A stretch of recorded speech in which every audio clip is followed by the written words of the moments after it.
settle yourself comfortably. Allow the noise of the present to drift into the distance like sand carried away on a soft desert breeze. Tonight, we will journey together into one of the quietest places on Earth beneath the endless expanse of the Sahara Desert.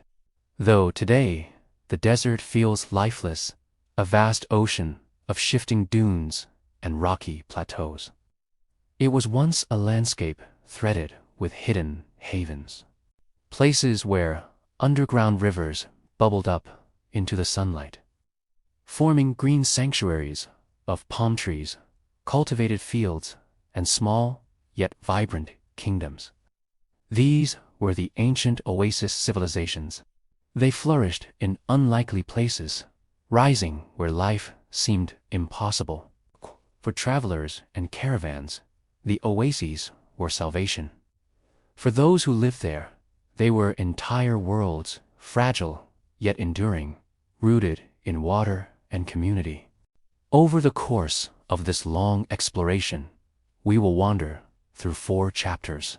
First, we will immerse ourselves in daily life among the Garamantes, a people whose desert kingdom thrived through ingenuity and persistence. We will then step into the lives of individuals, rulers, and wanderers whose stories still echo across the sands. Later, we will explore the mysteries of archaeology as scholars uncover fragments of vanished cities. And finally, we will turn our gaze to the elite and powerful, contrasting their lives with the quiet rhythm of ordinary desert dwellers. For now, let the desert open before you. Picture yourself beneath a night sky broader than any cathedral dome. The air cool, the sand still radiating the warmth of the sun, and the silhouettes of palm trees marking the boundaries of a hidden garden of life. Imagine waking up in an oasis settlement nearly 2,000 years ago in the heart of the Fezzan region of modern-day Libya. You belong to the Garamantes, one of the most remarkable civilizations to thrive beneath the Sahara. The first sensation is the coolness of dawn. Nights in the desert can be brisk, and within your mud-brick dwelling, the air holds a faint chill. The walls, made of sun-dried clay, are thick enough to keep the worst of the heat away in midday, and to shelter you from the winds that sometimes sweep sand into every crevice. As you step outside, the sky is already brightening, turning pale gold. Around you lies a town built with careful planning.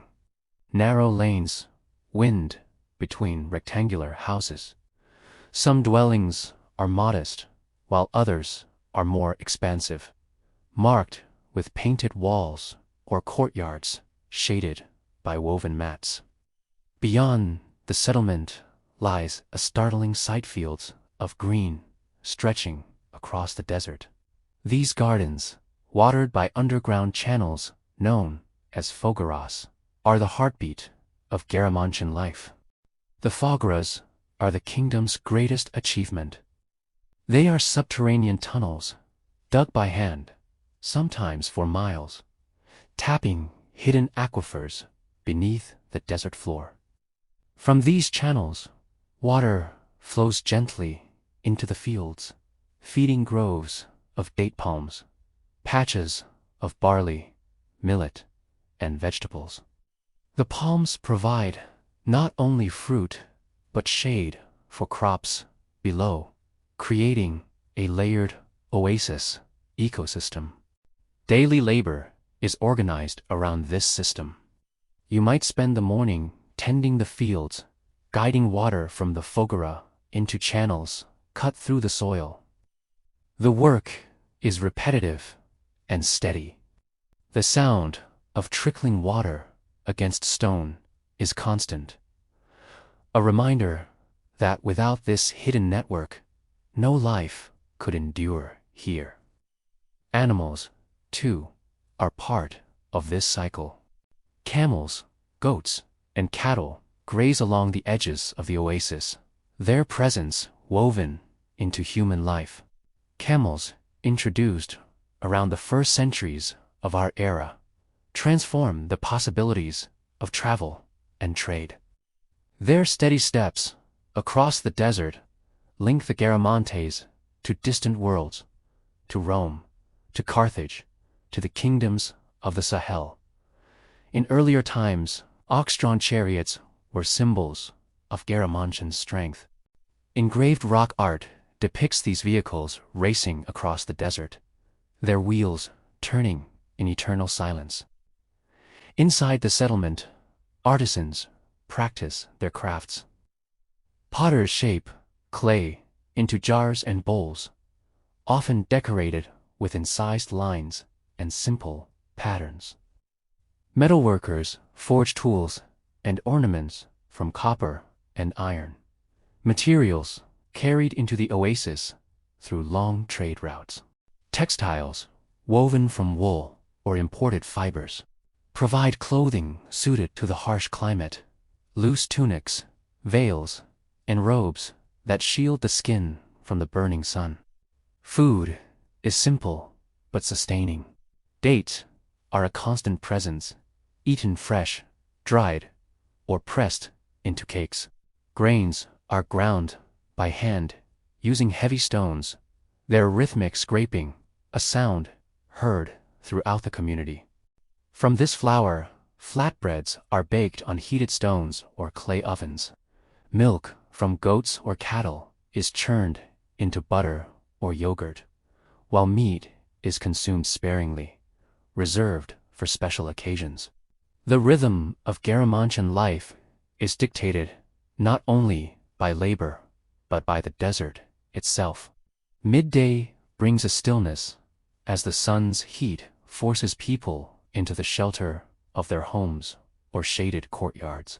Only in the late afternoon does activity resume, when the air grows cooler and the sky softens.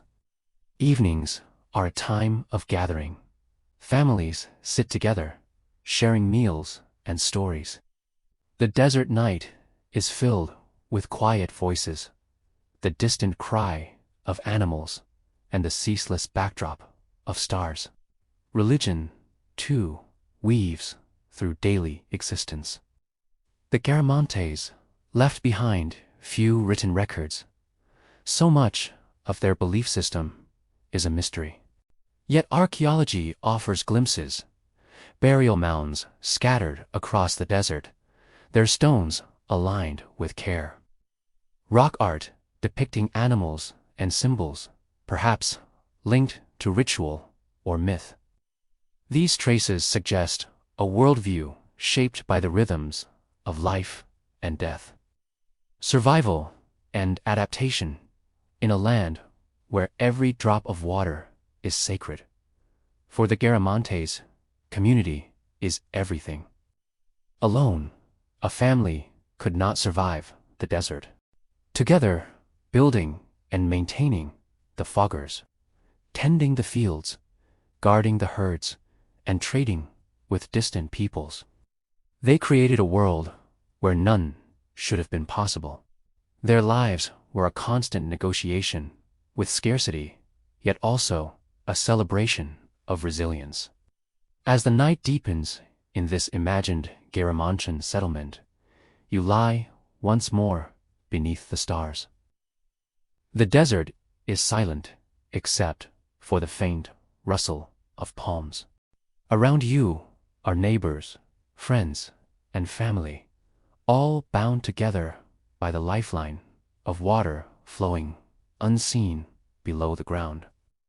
Life is fragile here, yet it endures, steady as the turning of the constellations above.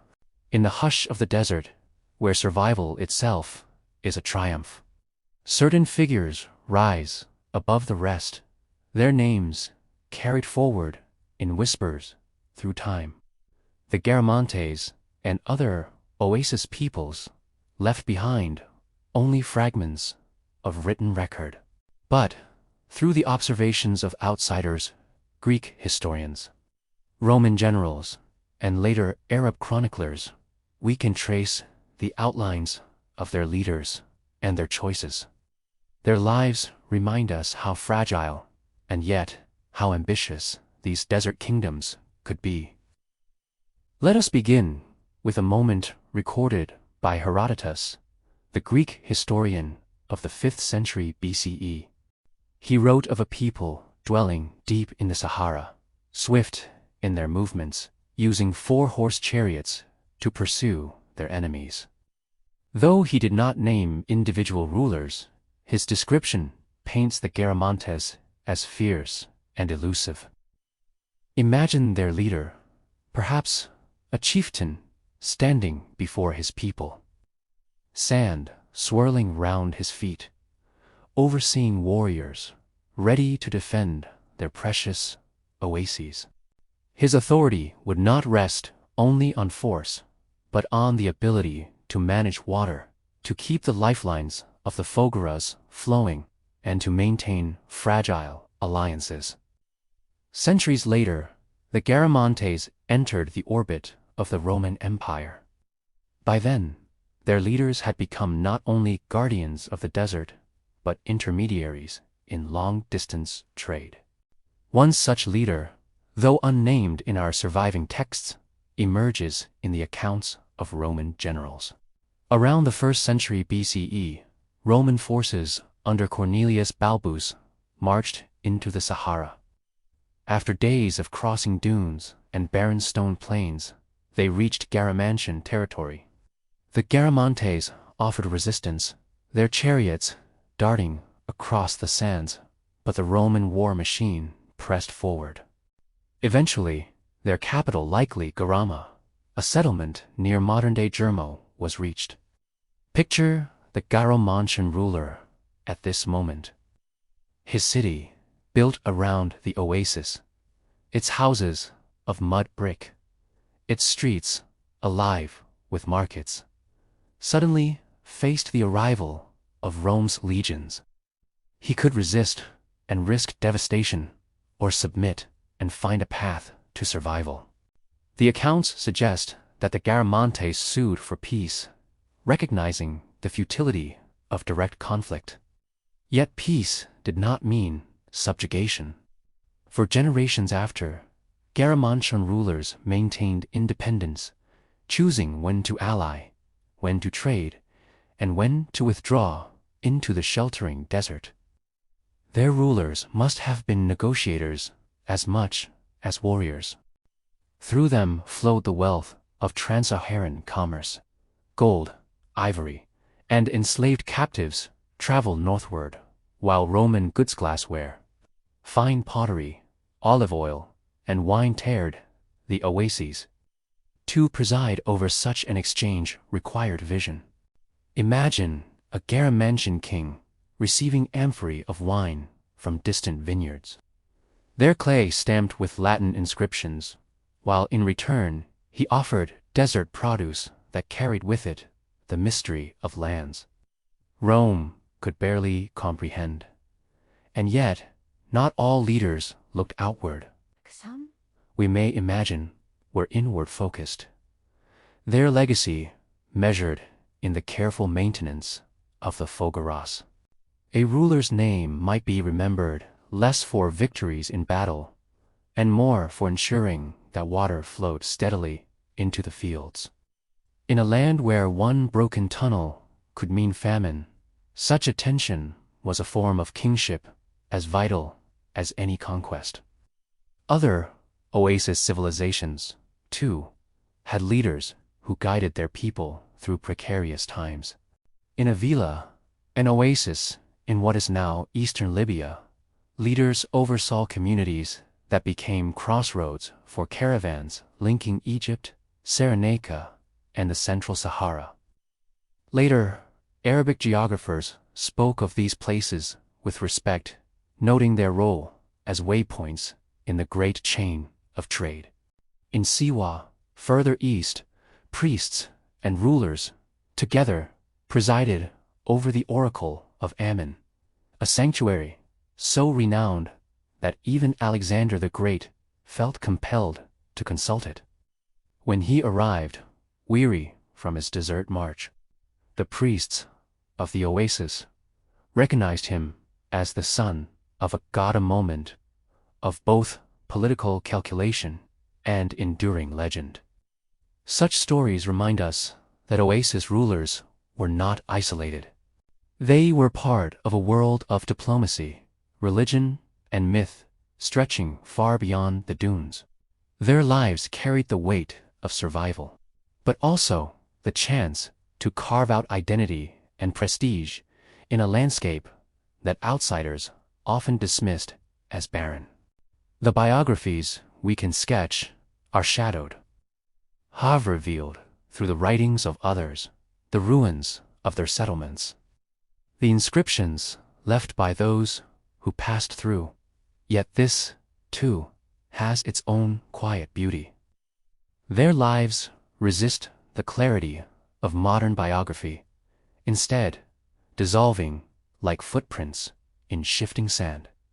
What remains is their endurance, their ability to craft order in a place of silence and scarcity. And so, as we leave this segment, you might imagine the figure of a Garamantian ruler standing at twilight, overlooking his oasis. Around him stretch fields sustained by hidden water, and beyond them, the endless desert. In his hands rests the future of his people, fragile as a clay jar, resilient as the palm that grows despite the heat. His name may be lost to us, but his presence lingers, part of the great echo of empire that once stirred beneath the Sahara.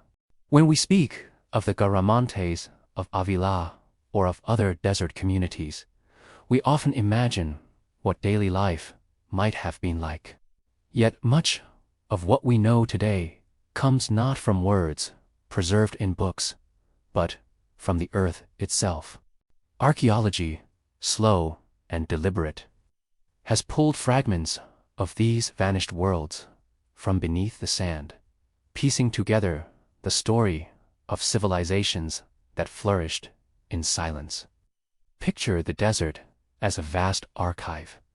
Unlike wetter climates, where rain and vegetation erase traces of the past, the Sahara holds its secrets in dry stillness.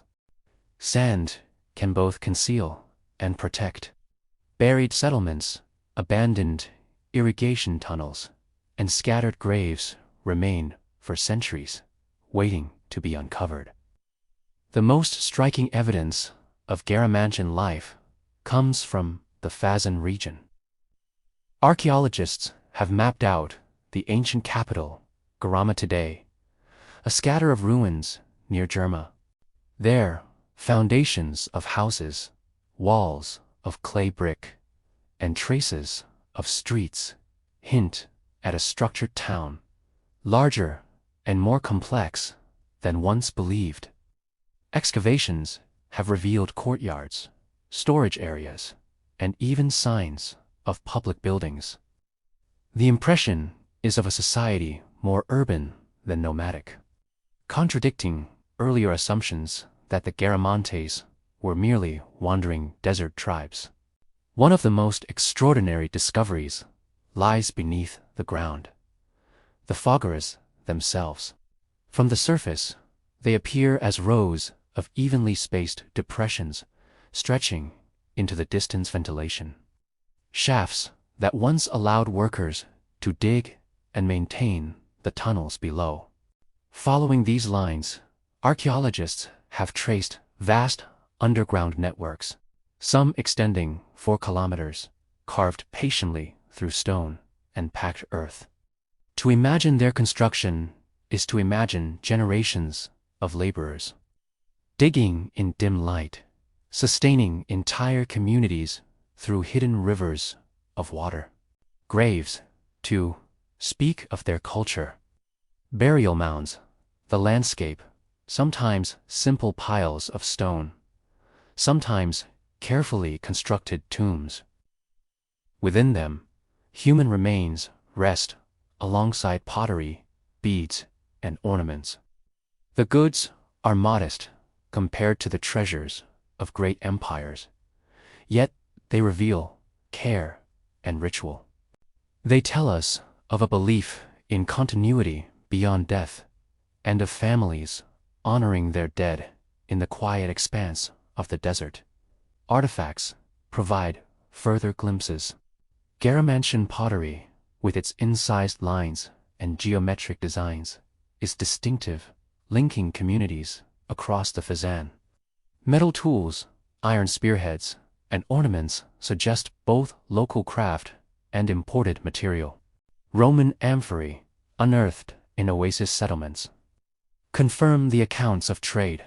Olive oil, wine, and luxury goods carried south, exchanged for resources Rome desired. Each shard, each vessel, is a fragment of connection between worlds. Beyond the Garamantes, other oases hold their own mysteries. At Siwa, in Egypt's western desert, ruins surround the famed temple of Ammon. Its walls, now weathered and partly collapsed, once echoed with oracles sought by rulers and travelers. For centuries, this remote oasis was a place of spiritual weight, where the desert seemed to hold divine voices. Archaeologists wandering among the broken stones find not only architecture, but traces of a community that lived in the temple's shadow. Sustained by date palms and spring-fed gardens, Awjila, mentioned in medieval texts, still survives as a small oasis town today. But the archaeological layers beneath the modern settlement remain largely unexplored. Oral traditions and scattered ruins hint at a long lineage of habitation, a continuity of life where the desert might have silenced others. Even rock art contributes to our understanding. Across the Sahara, engraved and painted images cover cliffs and stone outcrops. Some are older than the Garamantes by millennia, depicting giraffes, cattle, and even swimming figures, memories of a greener Sahara. Later, carvings show chariots, horses, and warriors, echoing the descriptions of classical writers. These artworks are not merely decoration. They are records of how people saw themselves in relation to the land, to animals, and to each other. And yet, for all these discoveries, much remains elusive. Written records by the Garamantes themselves have not survived, if they ever existed. What we know is refracted through the accounts of outsiders, Romans describing enemies, Arab geographers noting trade routes, European travelers reporting ruins. Archaeology fills the silence, but only partially. The full story of their beliefs, their internal politics, and their sense of identity may never be fully known. There is a certain quiet beauty in this incompleteness. As with many ancient cultures, mystery is part of their legacy. The ruins of Garama, the lines of foggaras shafts, the worn fragments of pottery all are invitations to imagine. They remind us that history is not always a clear narrative. Sometimes it is a constellation of traces, like faint stars scattered across the desert sky. And so, as modern scholars walk among the ruins or descend into the dark shafts of abandoned foggaras, they carry with them both knowledge and humility. What has been uncovered is remarkable, yet what remains buried may be greater still. The desert keeps its secrets, offering them only slowly, as if to remind us that human time is brief, while sand is eternal. When we think of the Garamantes and other oasis dwellers, it is easy to imagine only the shared struggle of desert survival. Yet, as in every society, there were differences between those who labored to keep water flowing and those who directed, controlled, and benefited from it. Beneath the Sahara, social hierarchies emerged, fragile yet deeply felt, shaping the rhythm of life in ways both subtle and enduring. At the base of Garamantes society stood the farmers, herders, and builders. Their lives were marked by routine, guiding irrigation channels, tending crops, repairing foggaras. It was they who bore the burden of digging through rock to extend the tunnels, of hauling soil and stone, of coaxing growth from desert earth. Theirs was a life of necessity, steady, repetitive, essential. Above them were artisans and traders. These men and women lived in closer contact with the broader world, crafting goods for exchange or carrying products along caravan routes. They held knowledge of languages, customs, and paths that stretched beyond the horizon. Through them, foreign wares entered the oases, and Garamantes products found distant markets. Higher still were those who governed. The ruling families of Garama and other settlements held authority not only over land, but over water. In an oasis, water is wealth. The power to allocate its flow, deciding which fields received its gift and which were left dry, was the foundation of political influence. To be among the elite was to sit at the meeting point of necessity and privilege, balancing survival with ambition. Archaeological evidence suggests that rulers and nobles enjoyed greater comfort. Their dwellings were larger, with courtyards and storage areas. They dined on imported goods, wine from the Mediterranean, olive oil sealed in amphorae, glass vessels crafted far to the north. Such luxuries set them apart from the common diet of dates, flatbread, and milk. In the contrast between clay bowls and painted amphorae, between coarse tunics and embroidered fabrics, the layers of society quietly reveal themselves. Yet privilege in the desert was always fragile. Unlike the palaces of Rome or the temples of Egypt, the wealth of oasis rulers rested on an unstable foundation. A broken foggar, a drought lasting beyond a single season, or the loss of a caravan route could unravel their power. The desert allowed prosperity, but only on its own terms. Elites could direct labor and accumulate goods, but they, too, were bound by the narrow limits of water and sand. Slavery, too, played a role. Roman sources hint that the Garamantes traded captives northward, part of the long chain of human movement across the Sahara. While details are scarce, it is likely that enslaved individuals were made to dig foggaras, tend fields, or serve in households. Their presence underscores the inequalities of oasis life, where some endured back-breaking labor, not by necessity of survival alone, but by compulsion. For the ordinary Garamantes, power was distant but ever present. Each morning in the fields, each sip of water from an irrigation channel was tied to decisions made higher up. And yet, within their own homes, families found rhythm and dignity.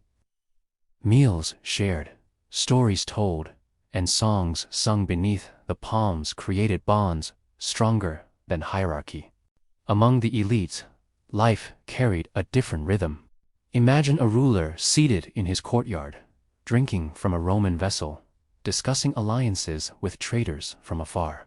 His concerns stretched beyond the horizon, negotiating with Rome, securing caravan routes, maintaining prestige among his people. He may have been surrounded by guards, advisors, and scribes, or perhaps, in the Garamantes case, trusted elders and kin. To him, the desert was both opportunity and threat, a backdrop against which his authority flickered. The contrast is striking. The farmer guiding water into parched soil with calloused hands, and the ruler contemplating amphorae of wine. Yet both lives were bound together. Without the labor of the many, the wealth of the few would evaporate. Without the stability provided by leaders, the delicate balance of the oasis might falter. And in decline, these divisions softened.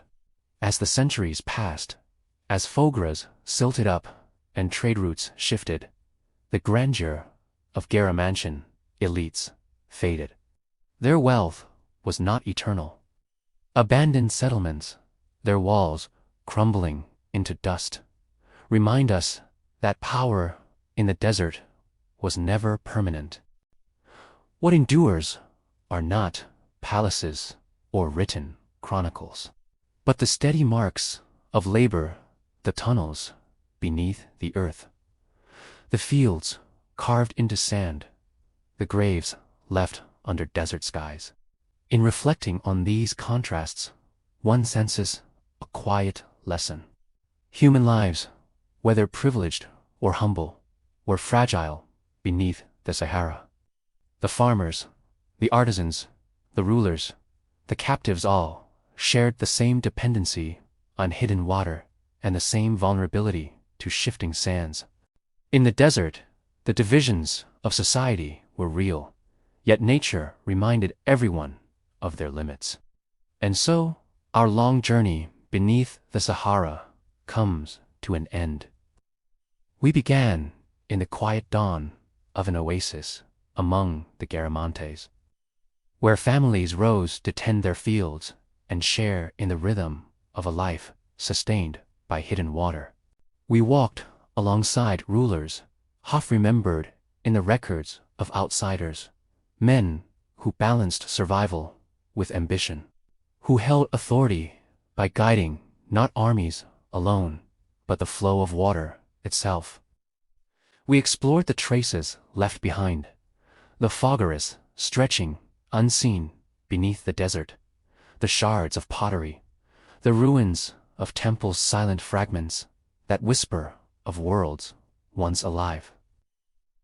And finally, we looked closely at the contrast between ordinary labor and fragile privilege, finding that in the desert all were bound together by scarcity, resilience, and the eternal sky. Now, let the echoes of these ancient oasis kingdoms fade gently into the stillness. Picture the night settling once more over the Fezzan, the palms swaying lightly in the breeze, the sand cooling under moonlight. The stars above are the same that guided caravans, the same that watched over farmers and rulers, artisans and captives. Beneath them, silence stretches vast and unbroken. Though the Garamantes and their neighbors have long since vanished, their presence lingers in the desert's memory. Their wells may be dry, their fields swallowed by sand, yet their endurance remains an inspiration. They remind us that life can flourish in the harshest of places, that human ingenuity and community can draw gardens from stone and water from darkness.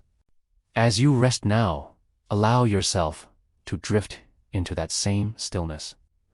Imagine the soft trickle of water flowing unseen beneath the earth, steady and unhurried. Imagine the faint rustle of palm fronds, the cool air brushing against your skin. Let your breathing match that rhythm, slow, gentle, constant. The kingdoms are gone. The sands have covered their streets, but in the quiet of night, they endure as a story, as a memory, as a whisper. Sleep well, and let the desert keep its watch over you.